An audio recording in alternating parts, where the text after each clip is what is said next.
So there's not a whole lot of room inside the truck, so trying to figure out where I could put the gauge and the switches. I thought about over there, but I've already got like a cigarette lighter deal and a phone charger on that side. Plus, it gets awful close with the shifter. Like, it's right over there.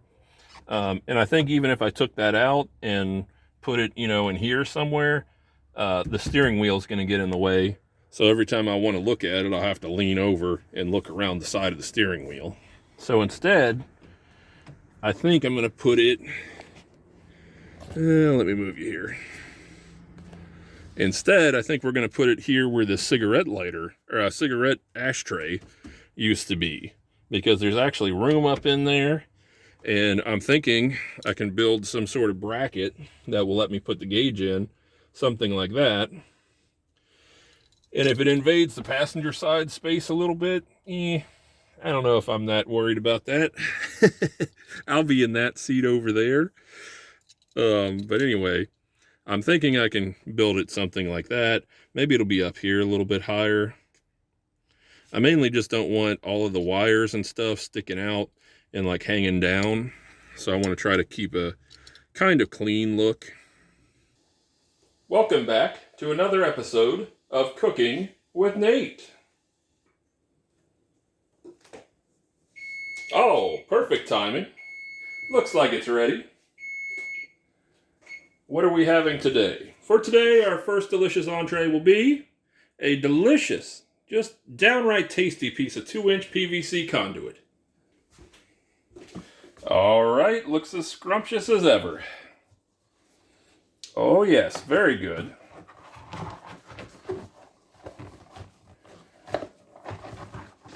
It's not quite as tender as I thought it was going to be. We might have been wise to get a... It's like a piece of rubber. We're going to have to rethink how we're doing this. I have to bust out both of my wife's good cutting boards.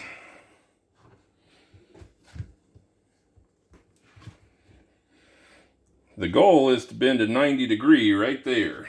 Whew! It's toasty. Let's see if we can kind of get it to cool off a little bit. With any luck, we'll be able to get that to bend to a 90. See if we can get that joint to cool off a little bit first. Oh yeah. Oh yeah. Now I was hoping for more of a tight 90-degree angle on it, if I'm being honest. So we're going to pull that cutting board back and kind of push the edge down a little to kind of shorten that radius up a little bit. How's that looking? Not very flat, you say. Well, I tend to agree. We'll put a little pressure on this side, get it to cool off. Hopefully you guys can see that. I've got a couple marks there I'm trying to aim for the angle. I mean, I have to say that's worked out pretty good so far.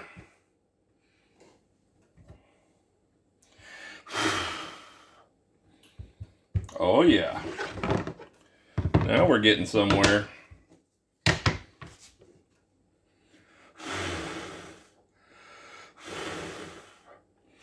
I kind of thought the wooden cutting board would be a good insulator. And it might be too good an insulator, actually.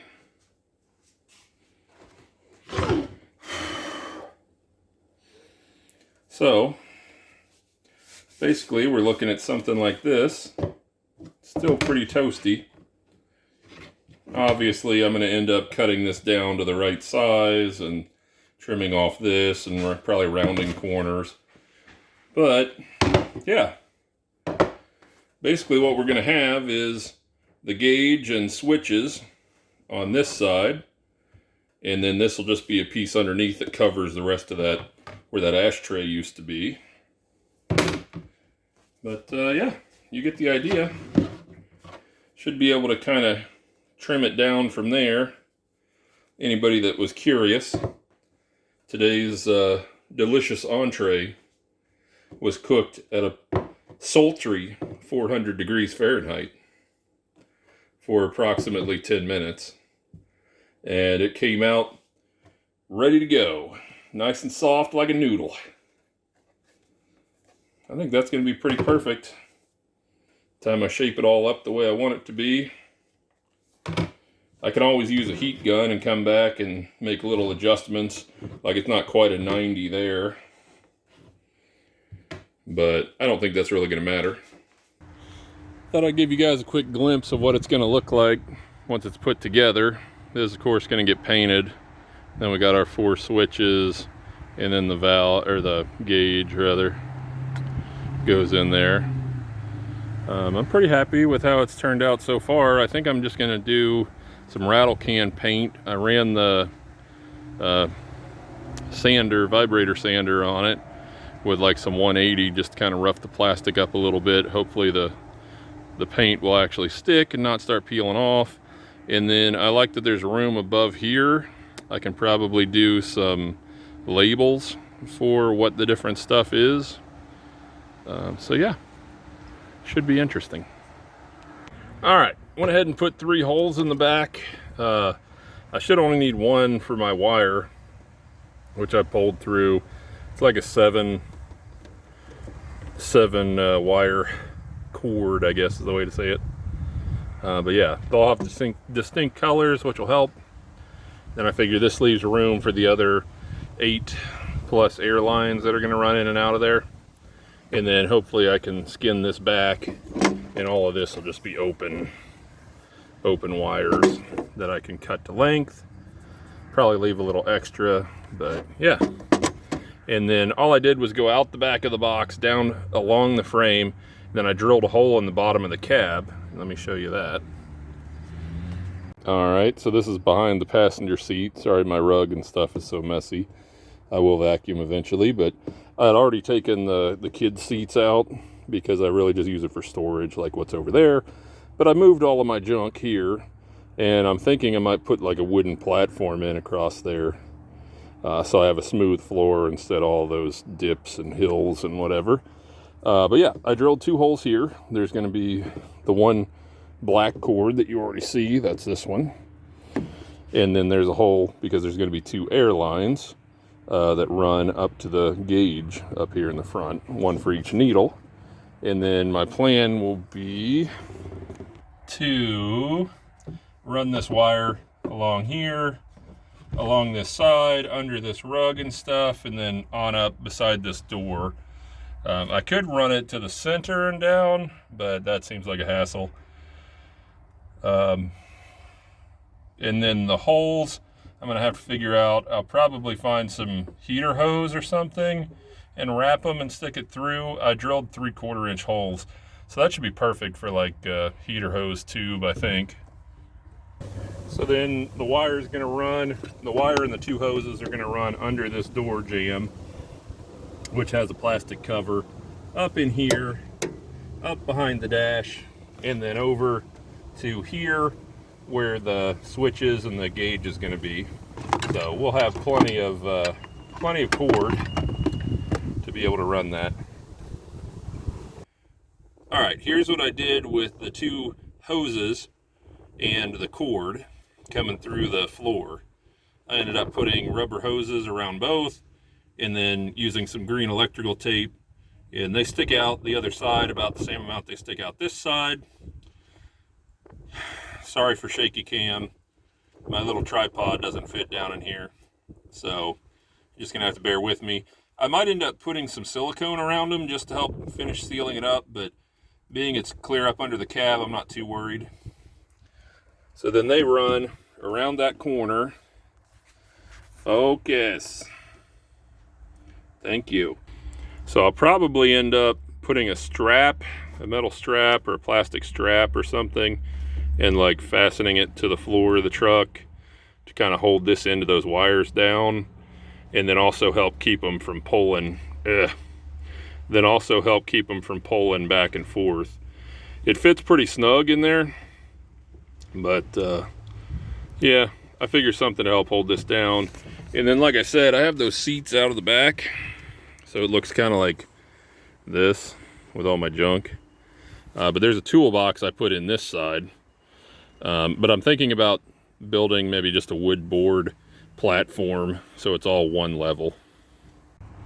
All right, so I got the cord all tucked in here.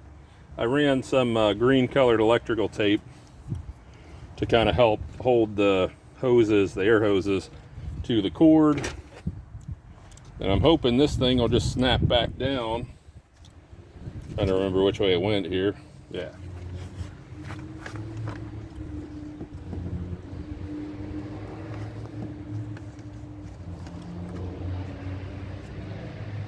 Looks like I might have to work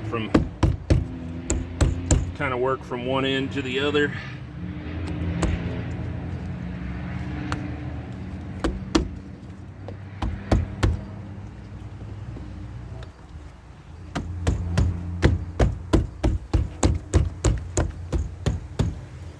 Yeah, I think, you know, now that I look at it, I think that's supposed to go in there. Kind of like that. All right, so then that cord and hose runs along this, runs behind this plastic cover, runs up, comes over, and comes down. That's going to be pulled up. Then it goes behind here and up and behind here, and then comes out where the cigarette lighter, or the cigarette ashtray, I keep calling it the cigarette lighter, cigarette ashtray used to be. So our gauges are going to be right here. You'll have that plastic, that PVC plastic that comes up kind of like that, and we'll have our gauge and our switches in it. So that should be good. I left, you know, a couple feet of slack, at least a foot and a half. So we can put this glove box, we can put this glove box door in, or this glove box back in. But what I'm planning to do after I put the gauges and the electrical all hooked up, I'm going to go back here and I'm going to pull the slack out of it this way with the cord, and then I'm going to tie it up around that. So I'll run a couple zip ties, and then I'll pull this up to take the slack out from that end, and then also to make sure it's not hanging down like what it is there. So yeah, that's the plan. All right, I wanted to give you guys an update. There's really not enough room to put you in the cab here with me while I'm working on this stuff, so I'm just kind of giving you a glimpse as we go along. I've started wiring up the switches, and basically we've got the switch. This will be the order they're in on the panel. So this will be tank drain. So up is drain the tank, down is stop draining, and then this is going to be pump control.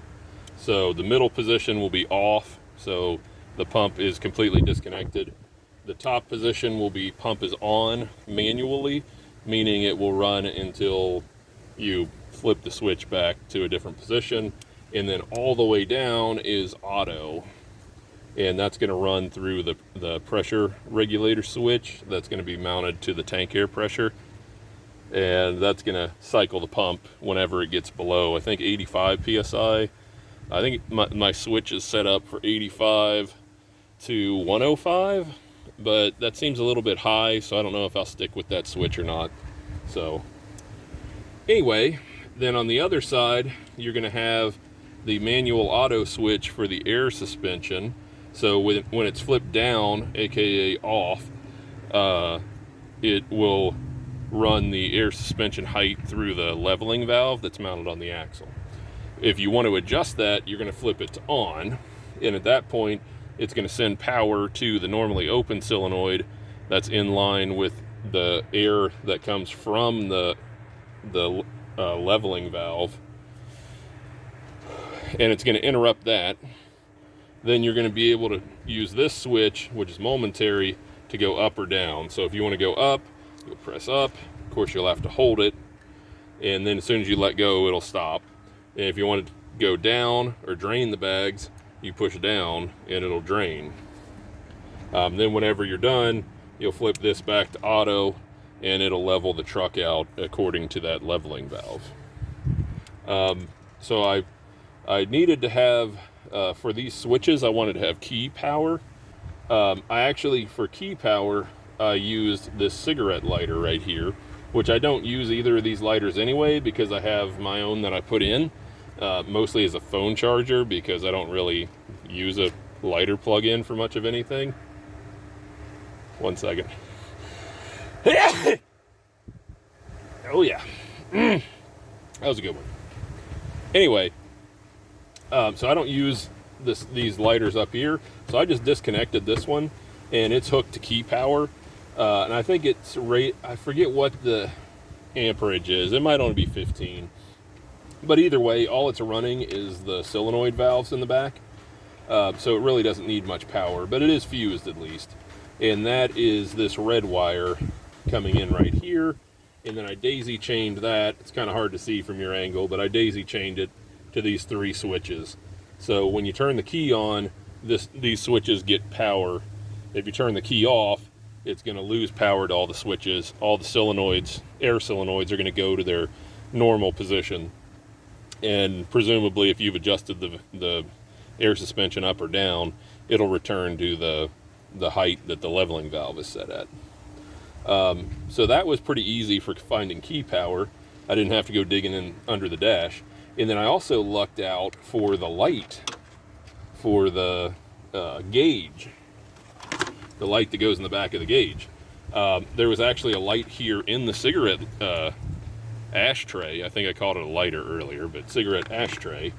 So I was able to tie into that, and I gave myself a ground by tying to its ground, and then I gave myself a hot wire by tying to its hot wire, and then I grounded, because this grounds through the gauge, I just put an eyelet on the back, hopefully you guys can see that, and grounded it that way. So when you have the key on, well, I think it doesn't matter if the key's on or not. When you pull the headlight switch for running lights or headlights, this will turn on and light up the gauge.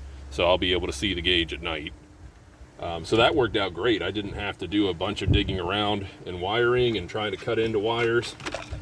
Then the other thing I did was this other red wire. This other red wire here, I pulled from up at the fuse panel under the hood, and I tied into the power that comes in there. I'll show you that in a second. And I ran a wire through the front firewall and then over here, so we'll have power. Then I hooked it up to the red wire going back to the box, so we'll have power at the box to run the pump on its own separate positive circuit. Now I was going to run a ground back there, but I obviously ran out of wires because I only have 7 wires in this SO cord, or trailer wiring cord, I guess. So what I decided is I think I'm just going to ground it to some part of the body or frame back there, and we're going to use that as a ground. And I'll try to keep it close to the box, that way if I have a grounding issue, I can just go look right there. So yeah, what else am I forgetting? I think that's pretty much it. We've obviously got our air lines up here, so my next step is going to be to get these switches put in this bracket that the gauge is on, and then try to do something with the wiring so it's not all hanging out all over the place. And then I got to hook up the air lines, which will hook here and here, and then of course put the light in, the light bulb socket, plug it back into the socket or whatever, and yeah, then fasten it to the dash. So I'll try to keep you guys updated with that. Let me give you a quick shot of what I did under the fuse panel. That way you'll have some idea. All right, so what I did in here is this right here.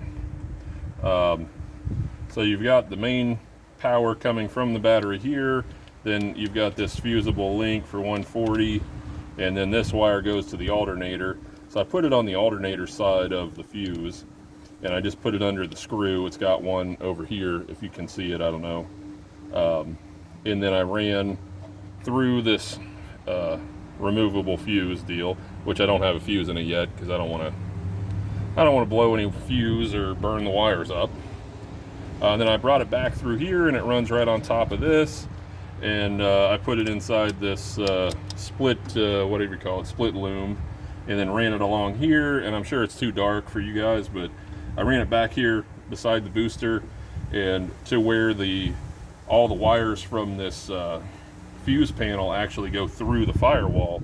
It has like a big rubber plug essentially around the wad of wires, and I was able to stick it through with that and fish it into the dash, and then I fished it across the dash and over to the side where the switches are going to be. So the idea is, whenever if I ever have problems with it, I can just come right here, open my fuses anyway, and then I'll find the fuse right there, and I should be good to go. I think this kind of fits underneath here, sort of, kind of. And then I always keep this jumper in here because it works perfect to jump a relay. You know, if you have a problem and you're like, hey, I wonder if it's the relay, you got a nice little wire to jump that with. So I just keep all that stuff inside this. Gonna keep all that stuff inside this box, so it's handy. And yeah, that should do her. Quick look at how it's going so far. I think it looks pretty good. I am kind of bummed. I don't know if you can see it from back there, but some of the paint started to peel around the nut deals when I tightened them down. So that's kind of annoying. And there's a little something in the gauge right there. Little piece of dirt or something. That's going to be aggravating. But I trimmed the air lines down, got them connected, and then each of the switches I wrapped with some electrical tape just so that the connections aren't just out in the open where, you know, they could get touched with something else and cause arcing or whatever. Now I think I'm going to try, we'll see, because this is going to end up going up here. But I think these wires, yeah, I might be able to fish it all up in there. But before I do that, I'm going to drill 2 holes in the front and at least 1 in the bottom. Then I'm going to use these official Dodge Phillips screws, and I'm just going to fasten it to the dash, the plastic on the dash, and call it good. So just want to give you guys a look at it. I'm not sure, in hindsight, I wish I would have used 2 different color lines. I'm going to have to figure out which line does which gauge, which needle, or whatever you want to say. I kind of think I want the orange to be my tank pressure and the green to be my suspension pressure. So, but that won't be hard to do. When I hook it up inside the box, I can come take a look at it and figure out which is which, and then just hook them up the right way there. And then I also need to write up, I've already started, but I need to verify the color coding for all of these signal wires going to the side box, so that I can verify that I am landing those wires on the right solenoids and or relays. So, all right, let me see if I can get it buttoned up, and then we'll give you another view. All right, I've got you guys off the tripod, so bear with me. I'm going to try to fix that scratch. My screwdriver slid off the head of the screw and then scraped my paint, so that's annoying. But that's kind of how it turned out. You can see in the side here, but it's not super obvious. Again, I've got it taped up. I kind of wish that was closed, but it's not terrible. Sorry about the light. I wanted to show you, so the cords go in here, come over, and then I've got the extra slack looped right here. So if I ever take this bracket back loose, I'll have some slack I can pull out. The only reason I can think of is if I needed to change that light bulb or if that gauge messes up. So then down here, you can see the cord. Let me get you in a position here where you can see. So you can see the cord comes in here, goes across the bottom of, guessing, the blower housing, and then goes over, and then goes up behind where the glove box is going to be. And you can see I strapped a zip tie around the cord and the hoses and then pulled it up kind of as much as I could. Focus. There you go. So it kind of helps keep the slack out of it. I don't know how visible that will really be, and even if it is, I don't know that I'm that worried. Thought I'd give you guys kind of a quick view of what it looks like from the driver's seat.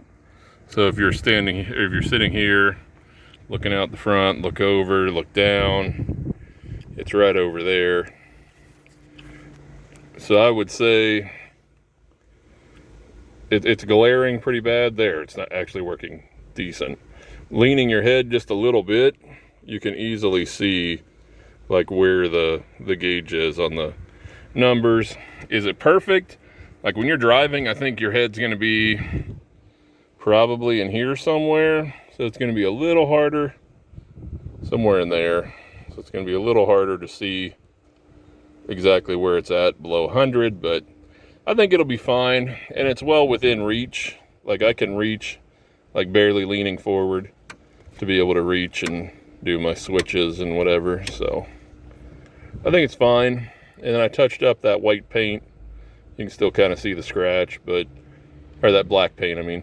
You can kind of see the scratch, but I just got a Q-tip and sprayed some spray can paint on it and kind of dabbed it so that it's at least not a white streak along there. That was annoying. But let me swing over here. You can get one more look at it. I don't know why it's glaring so bad. Sorry, I'm trying to use my hand to block some of the light. But I'm pretty happy with how it turned out. Those black screws match right in with the rest. I mean, you can tell it's aftermarket for sure, but I think it's okay. So we're going to start to do some electrical in this box. Let's see if I can get these hoses out of the way, kind of.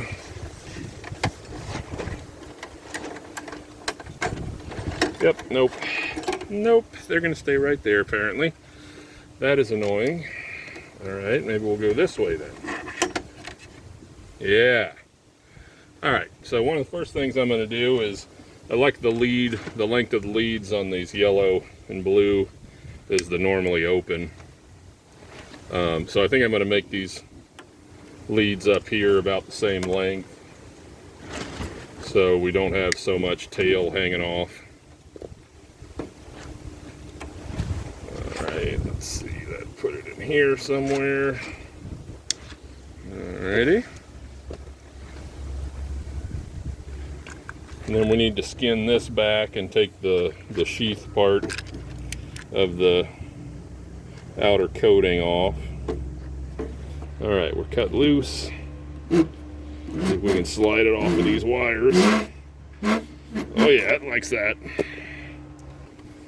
I guess the next step is going to be to start testing which wires are what. So I'm going to trim off the ends. All right, so then those are all going to crimp connect, butt connect to these different leads.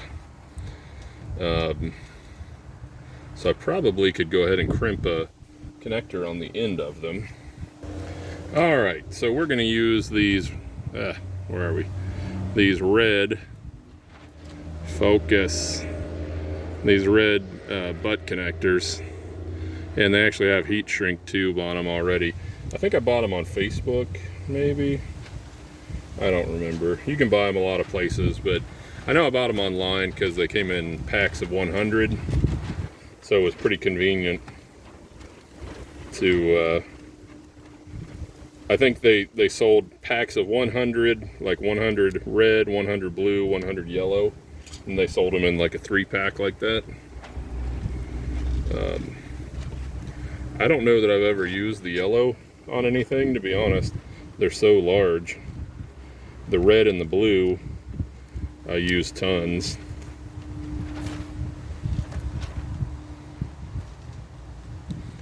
But I'm going to put these connectors on at least the one end, because here in a minute I'm going to test with the meter to make sure my color coding list that I have is correct. Alright, I tracked down some black wire, a small spool of it. It's 12 gauge stranded. We're going to do an eyelet like this with a self-tapping screw, and we're going to put it in this square tube right here, because then we can just run right into the box and we'll have our nice ground. I'm going to put some, since it's going to be exposed, put some dielectric grease on this wire, gob it up good, and then we'll put our crimp connector on the end of it. Pull some more of this wire off the spool. We'll go ahead and run it through. I'm going to run it through with the, well, maybe try to run it. Well, nope. We're going to run it through the only hole that doesn't have stuff in it, I guess. Let me turn you guys a little bit. You see what we're doing here. Yep, that's terrible. Yep, that's not going to work. Something like that. And the self-tapping screw I have is very close to not fitting through.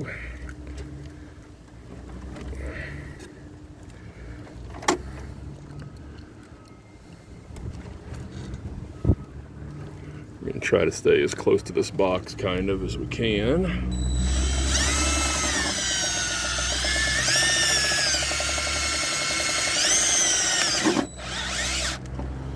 Oh yeah, and I'm going to flip it on its side, kind of like that. Yeah, I think that'll work.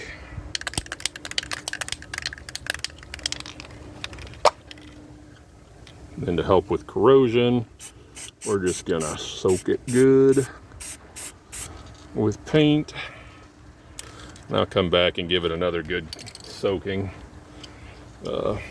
before I'm done, but that should give us a good ground. Wanted to show you guys the cheat sheet I put together for the colors. So yellow is tank drain, white is pump on non-stop, which means if I flip the switch up there, the pump will run regardless of what the pressure is. Black is the pressure switch that sends power from the front to the pressure switch, and then if the pressure switch wants air, it'll turn the pump on, and then when it thinks the tank is full, it'll turn it off. And then green is going to be the normally open valve, which will interrupt the leveling valve on the axle. Then blue is air up, which is raise the frame up, lift the truck up, I guess. And then brown is air down, which is lower the truck or lower the truck down. And then red is our positive 12 volt feed that is fused. So got it written down. Hopefully I won't mess it up. I'm going to go ahead and terminate some of these wires since I have my color code. So there's all 4 of our air solenoids. Of course we'll have to do the grounds at some point. These air lines just do not want to cooperate. There we go. So we've got our 12 volt feed. That's this one. It's going to go onto the relay. And then we've got white and black, which are pump on non-stop and pressure switch. So what I probably should have done was put the pressure switch in here. Well, You know, I'm looking at it. Let me move you guys. All right, so I could put the pressure switch in here. You know what? Let me go get it. So I should have shown you guys this already. I don't know. We'll see how editing goes, but it's got a 85 on, 105 off, and it's rated for 30 amps. So I mean, really, I could run the pump power through it if I didn't want to have to override things. But there's a port. There's multiple ports in the tank, including one right there. But now that I look at it, that's going to be too long. I don't know if I want more stuff in this tank or not, or in this box rather. I'm thinking I might put it in this port right here, and then just run short wires right to the box, because everything's so close. It seems silly not to just stick it in there. This thing seems good and like rubberized and whatever. And if I use the shrink connectors, I won't have to worry about water getting into it. So I think we're going to do that quick. So it looks good and trashy, but apparently the pressure switch is 1/8 inch pipe thread, and the plug on the side of the tank is 3/8. And I guess I don't have a 1/8 to 3/8 adapter, so I had to go 1/8 to 1/4 to 3/8. So it looks like garbage, but at least it'll be under the truck. Nobody will see it under there anyway. And then I went ahead and used the shrink crimp connectors to attach longer wire leads on. So we'll thread this thing in. Oh yeah, she sticks way out there. I don't know if I'm wild about that.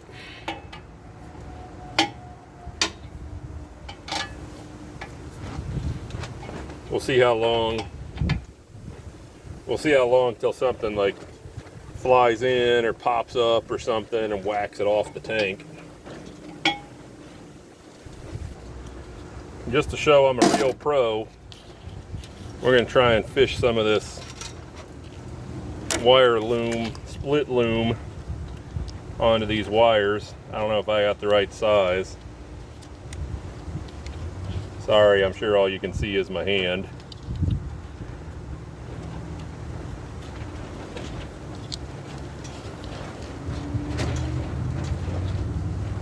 Oh yeah.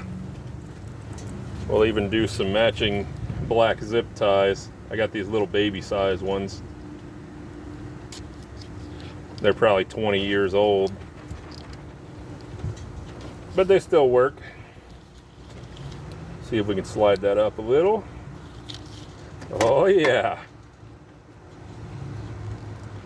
Don't knock me for using dikes on the zip ties.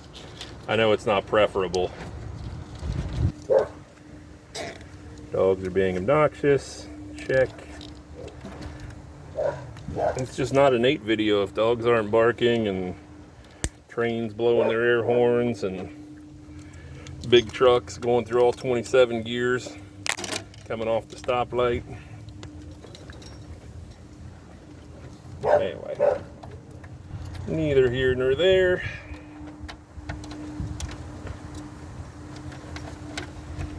Let's see if we can fish these through. I made the wires way too long.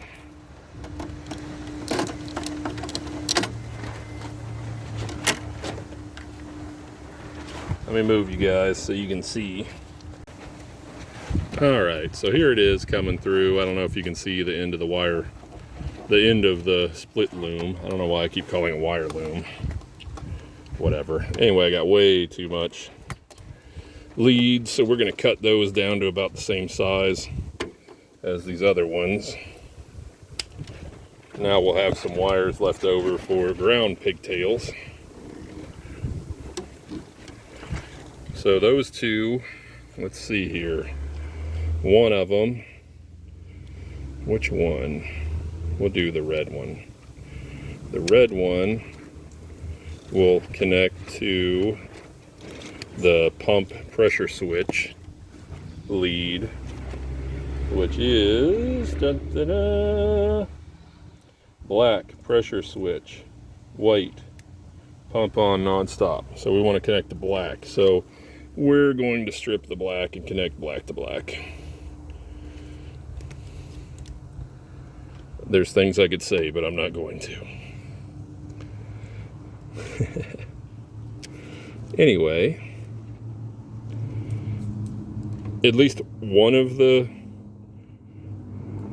27 pairs of wires that I have down here actually is the same color, connecting to the same color.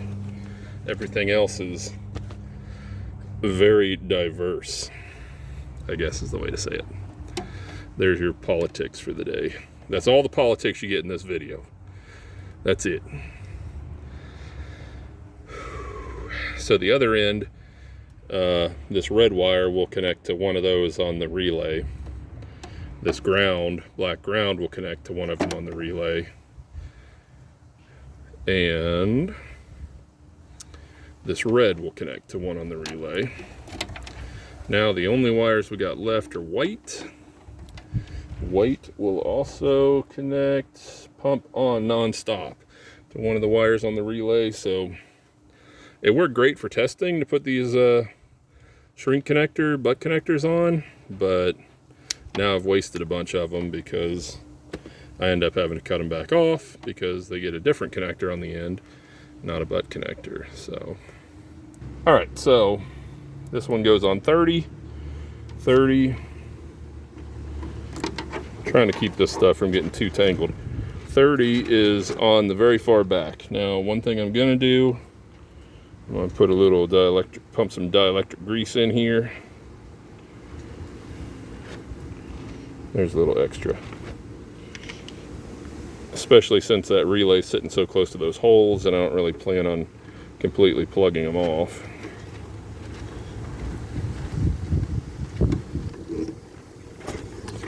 All right. So this one is going on this side. Sorry, this other wire's in your way. It's going on this side or it's going on this side. I'm not sure yet. I think we're gonna go on the left side.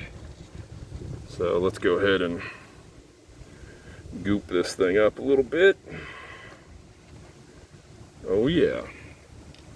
Now if you look at this, you can see those wires push down, you know, close to 1/4 inch into the connector. So I'm actually pretty happy with how that ended up working out. Let's see here. I'm trying to figure how I can do this and not be all knotted around. There, I think I like that. So we're gonna go on this way. Sorry if I'm completely in your way. There we go. All right, and then just out of curiosity, so our ground wire will be on this side, and then I think the one closest to you guys, 87, yes. So yeah, the one closest to you guys right here is going to be connected to the pump. All right, well, so the only thing we've got left to hook up is our grounds to everything, which is a nightmare. And I think that's it. All right, so I got to figure out what I'm gonna do on grounds. Oh, I guess we could heat shrink some of these. Let me heat shrink one of these for you guys, just so you can see. I use Benzomatic. It's a good device. I don't remember what that does. Oh, okay, it locks it on. So to get it to activate, oh yeah, and then on this side there's a flame intensity. I usually just keep it on all the way positive. If you can see that, I don't know. Anyway, then this is the part I don't like, is it has a safety. It's this little blue valve thing, so you gotta kind of like hook your thumbnail and pull it down, and it's super spring loaded. But then to activate it, you push the button.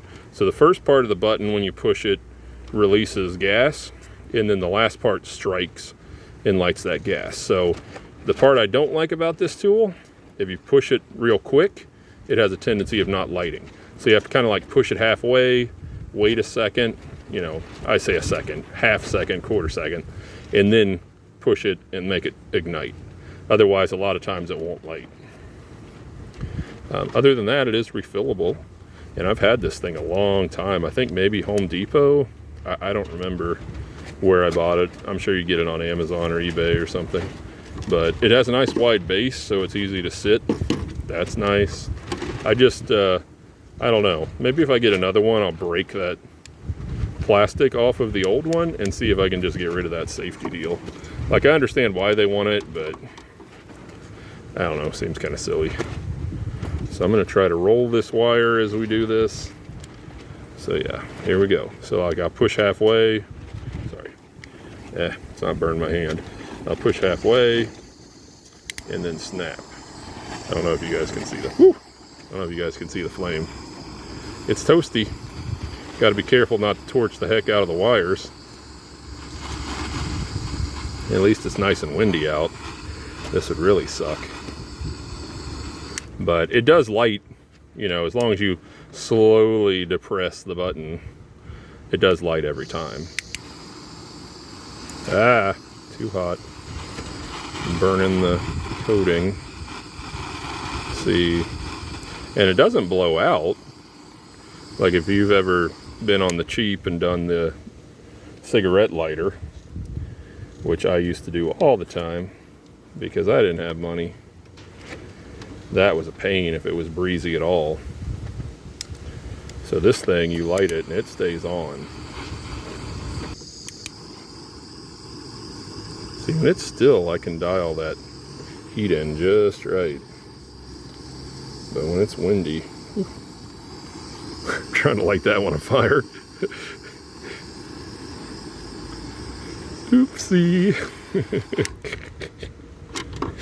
Anyway, does a heck of a job. I'm very satisfied with my purchase of the torch and the wire and the shrink tubes. Crimp connect and shrink tubes. Why wouldn't you just solder and put shrink tubes over that? It's like, yeah, that's the fancy way to do it, but guess I'm not that fancy. Plus, I hate soldering, to be honest with you. Probably just don't know what I'm doing. But anyway, yeah, I mean, it's still rubbery even after you heat it, which is fairly impressive in my mind. Now, it's not as rubbery, but it's got some give to it still. All right, we'll try and figure out what we're going to do with this ground wire. Like I said, I need 1, 2, 3, 4, 5, 6. Something I've been looking at that I might try to do is I've got these little clamshell deals, and these come in different colors too. I'll show you the blue one. I think these were Facebook or Amazon, but it's kind of the same as those. Do I have one? Let me show you. Yeah, here we go. It's kind of the same concept as these, if you've ever used these. Like you crimp it down and it cuts through the casing of the wire, and you can connect wires together. This one does the same thing, but you put it on the wire, you crimp it down, it has a latch there that drops in and latches to keep it closed, and then on the back side you can use a flat spade connector and plug it on there and like shove it in, you know, and you can splice into another wire. Plus it's removable. So I don't know if that's better or worse. One thing I do like about this style is I feel like I could hit it with dielectric grease first and then fold it over and crimp it, and at least you'd have a little bit more protection. Where the other style, it's hard to get any grease in the connection. So I think because all three of these are super close together and they're super tiny wires, I'm going to just twist them together and put them in one blue shrink connector, butt connector. I might trim them down a little. I don't know.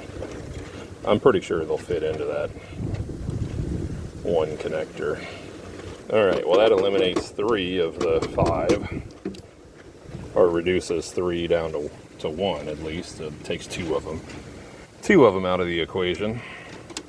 So I think I'm going to do the same thing with that blue one. Except, where is it? See if I can cut the leads off my meter. That'd be a smart move. So I think I'm going to hook this blue one and this black together, and then this black can go up to the relay. So let's strip that. I know that relay is not going to need much in the way of power, amperage or whatever. On a scale of 1 to 10, you are an 11. Alright, here we go, boys. Yep, let's slop it all over. Now we're talking. Might as well get that off of there and hurry up and get it on my fingers. Alright.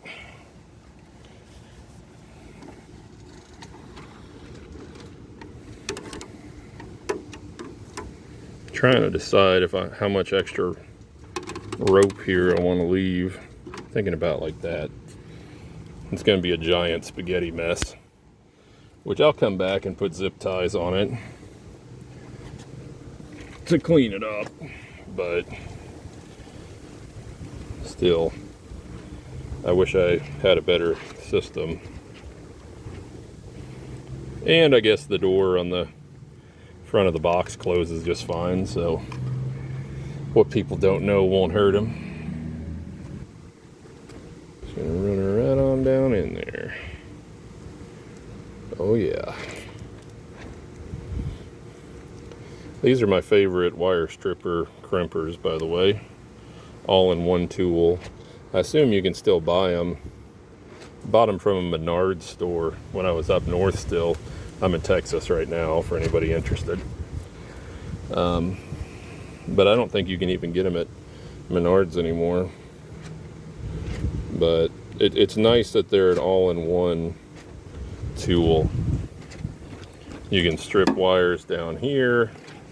I don't know what these holes are for. Electricians probably would know. I don't know what that does. Bigger lugs or something maybe. It does say 310, 311, whatever that means. But these two down here are what I use for crimping. There's a 22, 18, and there's a 16 through 10. Then I don't know. That says coax, so I guess you're supposed to crimp the coax in there or something. And these look like, up here, look like some sort of shears. But I've tried to use them before to shear off wire. Heck if I know what to do. And then the cutting is right here, and I've never sharpened these, and they will still cut, you know, really fine-haired wire. I can trim the end of it off, no problem. But anyway, there, let's see here. So we're gonna go back behind all of this mess. And then we're gonna go up on this side, right here. Get it all good and goopy. Oh yeah. Oh yeah, I'm liking that. All right, so now we've got these two that need to go together, and we've got this one that I think I'm going to hook the pump in the end of this one, because this is the 12 gauge, and I don't really want to knock it down in size. Although I don't know if it matters, because the red wire coming in I think is 14, so maybe it doesn't matter. It's all psychological, but yeah, you know, I don't think it probably doesn't matter. So I think I can hook these two together with one more shrink tube, and then I can hook into this somehow. Maybe I'll try one of those fancy crimp down, what you call it, that I was showing you guys. You know what, let's try one of those. Let's just stick one on this black wire and crimp it on there and see what happens, because I'm kind of curious. Let me grab my pliers. I'm just gonna get regular old hand pliers, see if it's got the gusto to crimp this bad boy on there. I mean, it is blue, so you would think that would mean 12 gauge, no problem, or whatever, right? I'm gonna load it up in grease good. Sure, that'll be spewing out all over the place. All right, where are we? So I'm gonna come up a couple inches, 3 inches from the end. Getting all over my fingers already. So that's good. I guess it's something like that. And then, I don't know. It's kind of awkward, to be honest with you. Plus, I'm not sure I'm in the right notch.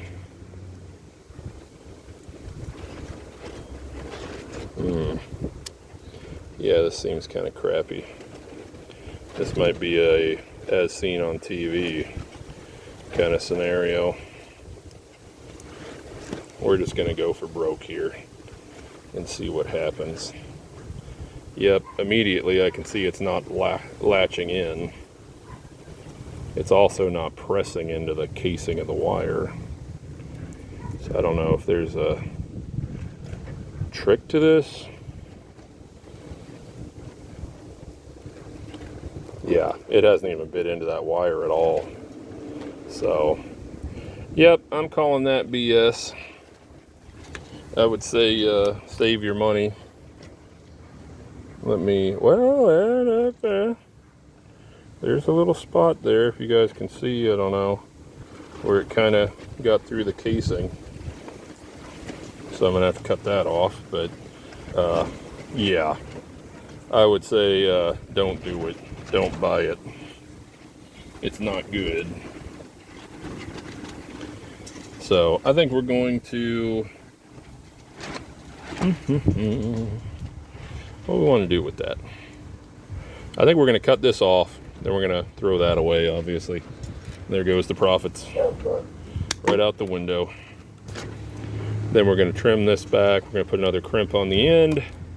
We're going to make that into 2 wires.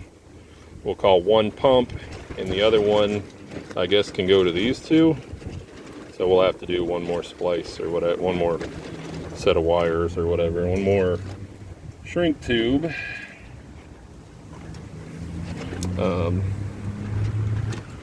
Whatever. We got more. I think I bought 200 of each color, so, and I barely used any. So we got room to play. So if anybody knows a better way to like daisy chain these all together with some sort of crimp on water resistant fasteners, please let me know, because right now this is what we got. So in order to hook to all those, we've got 1, 2, 3, 4 shrink tube, what you call it. So let's shrink those down. I'm going to try to set that pump in here, see how much room we actually have for wiring. She's going to sit in there something like that. So I'm thinking I can wind all the wiring up and put it down below the valves, like up in here, and be fine. And then that'll leave plenty of room in the front for all the air lines that are going to come in. Plus they're going to have at least, I think, 3 T's in there, and then short pieces of airline. So let's try to zip tie those up.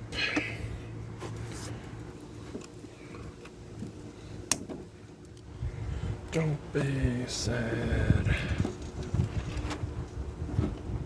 'Cause 2 out of 3 ain't bad.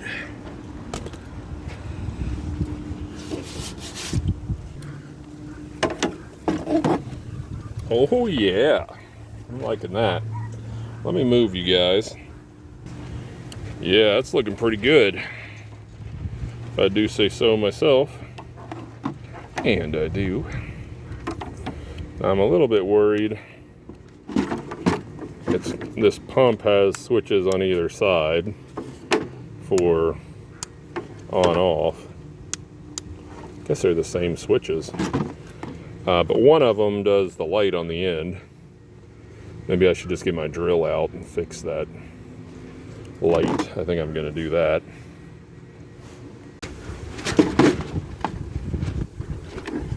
All right, we're about to fix this light. No, don't do it. No, please, not me. No, why? Oof, yeah, pretty sure that one's done. Oopsie. We'll kind of shake some of those pieces out of there. Ew, that one doesn't look too happy. I'll be surprised if that turns on. Don't have to worry about that accidentally coming on. Hello everyone, I hope you enjoyed the video. I'm always surprised when I stumble upon a YouTube creator who has millions of subscribers and has been producing videos for years, completely unknown to me. I would like to help correct this issue by giving some of my favorite creators a shout out during my videos. To that end, I would like to take this opportunity to spotlight one of my fellow YouTube creators, someone I personally subscribe to. If you find my content interesting, please consider going down to the video's description and follow the link I have placed there. The link will take you to today's chosen creator. But for now, please stay tuned for any bloopers related to this video.